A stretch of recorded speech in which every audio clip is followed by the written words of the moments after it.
Já de saída, no começo deste vídeo, cabe aqui fazer um disclaimer, um esclarecimento, uma ressalva. A notícia que você vai ouvir não afirma que não existe racismo no Brasil, mas sim que, numa análise comparativa entre os países, o Brasil é o lugar em que as pessoas são mais tolerantes no convívio com gente de diferentes raças. Então vamos à pesquisa. A análise comparativa foi feita pelo World Values Survey, que numa tradução livre seria algo do tipo Pesquisa Global de Valores. Ligado ao renomado King's College de Londres, o levantamento é o maior programa internacional dedicado ao estudo dos valores das nações em relação a aspectos sociais, políticos, econômicos, religiosos e culturais. Uma das perguntas feitas foi essa: dos seguintes grupos populacionais, selecione qual deles você não gostaria de ter como vizinho. E aí vinham 9 possibilidades de resposta: viciados em drogas, pessoas de raça diferente, pessoas que têm AIDS, imigrantes ou trabalhadores estrangeiros, homossexuais, gente de religião diferente, alcoólatras, pessoas não casadas vivendo juntas, vizinhos que falam outra língua. Ou então a pessoa poderia dizer não sei, prefiro não responder, não se aplica a mim, ou deixar de responder por qualquer outro motivo. Pois bem, Brasil e Suécia são os dois países em que menos gente apontou o motivo de raça para não ter alguém como vizinho. Apenas 1% dos respondentes. Veja no gráfico. Em comparação, no topo da lista, 28% dos iranianos não gostariam de ter alguém de raça diferente como vizinho, seguidos de 24% dos gregos, 21% dos filipinos, 18% dos chineses, 17% dos egípcios e 16% dos nigerianos. Ops, é isso mesmo. Pela pesquisa, a Nigéria, país de população negra, tem um racismo arraigado maior do que o Brasil, um país multiétnico e multicultural. Dentre os europeus, os espanhóis e os italianos têm 13% e 12% de desconforto em ter um vizinho de diferente raça.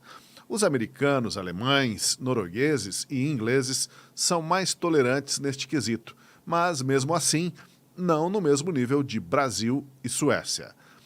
Esse aspecto da sociedade brasileira de ser inclusiva para as pessoas diferentes, de raças diferentes, se reflete também em outra resposta ao questionário. Os brasileiros e os suecos, novamente, foram os que menos fizeram restrições em morar ao lado de imigrante ou trabalhador estrangeiro. Apenas 3%, enquanto na Coreia do Sul chega a 22%, na China 26%, Japão 30%, Rússia 32% e Irã 42%. Não dá tempo de detalhar aqui, mas vale o registro. Os brasileiros também estão entre os 3 povos, entre os 3 mais tolerantes em relação a ter um vizinho com AIDS, um casal que vive junto sem ser casado, pessoas de religião diferente ao lado da porta e gente que fala uma outra língua nativa. Quanto à tolerância dos brasileiros em relação a pessoas de outras raças, o levantamento é importante porque põe em perspectiva mais ampla um tema que tem sido recorrente ultimamente: a tese de militantes de esquerda, defendida com estridência, de que o Brasil é um país racista por natureza. Reportagem de Gabriel Arruda Castro, nesta Gazeta do Povo, mostra que o Brasil, apesar de ter os seus problemas, está longe de ter o passado de segregação e divisão por raças que marcou países como a África do Sul e os Estados Unidos, por exemplo.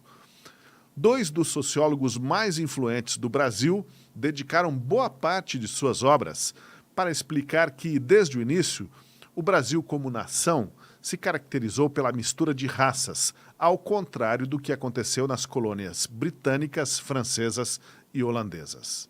Sérgio Buarque de Holanda, no clássico Raízes do Brasil, observou que na época do descobrimento os portugueses eram um povo de mestiços com ausência completa ou praticamente completa, entre eles, de qualquer orgulho de raça. Uma norma de 1755 estabelecia que não deveria haver qualquer infâmia para cônjuges de casamentos mistos, de brancos com indígenas e proibia que fossem apelidados de caboclos ou outras classificações com conotação injuriosa. O sociólogo Gilberto Freire, autor de Casagrande e Senzala, escreveu que, abre aspas, a miscigenação que largamente se praticou aqui corrigiu a distância social que, de outro modo, se teria conservado enorme entre a Casa Grande e a Mata Tropical, entre a Casa Grande e a Senzala, fecha aspas.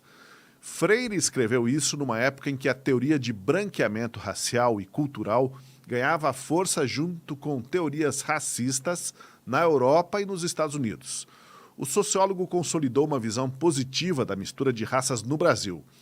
Um dos principais defensores da causa negra no país, Abdias do Nascimento, afirmou em 1950 que a larga miscigenação brasileira resultou numa bem delineada doutrina de democracia racial, a servir de lição e modelo para outros povos.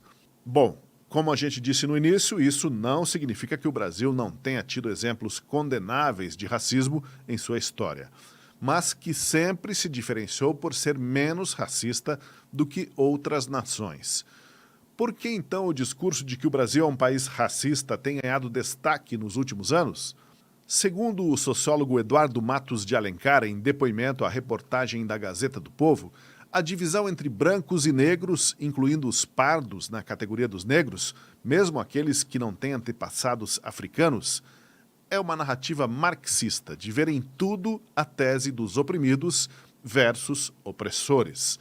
Assim, o conflito racial existente ou inflamado acaba virando um motor para o antagonismo de classes pregado por Karl Marx. Outra pesquisadora ouvida na reportagem da Gazeta, Valéria Costa e Silva, estudiosa da obra de Gilberto Freire, afirma que o sociólogo nunca pregou que o Brasil é um paraíso racial, mas que o processo de construção da sociedade brasileira foi menos segregacionista. O problema atualmente está no componente político-ideológico desse debate. Se você questionar, discutir, por exemplo, o sistema de cotas nas universidades, aí você já é taxado como racista e tentam encerrar a discussão. São as tais das pautas identitárias, que buscam classificar as pessoas e discriminá-las conforme a identidade racial, de gênero e orientação sexual, acima de outras características.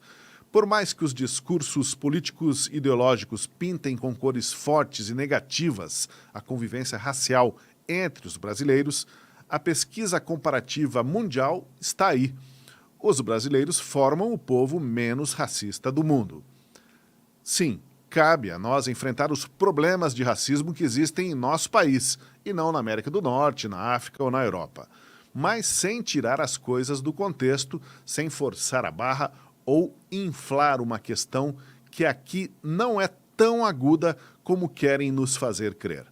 Fica então a pergunta: não seria o caso de valorizarmos mais nossa multiculturalidade e sua riqueza, em vez de importar os debates raciais de outros países?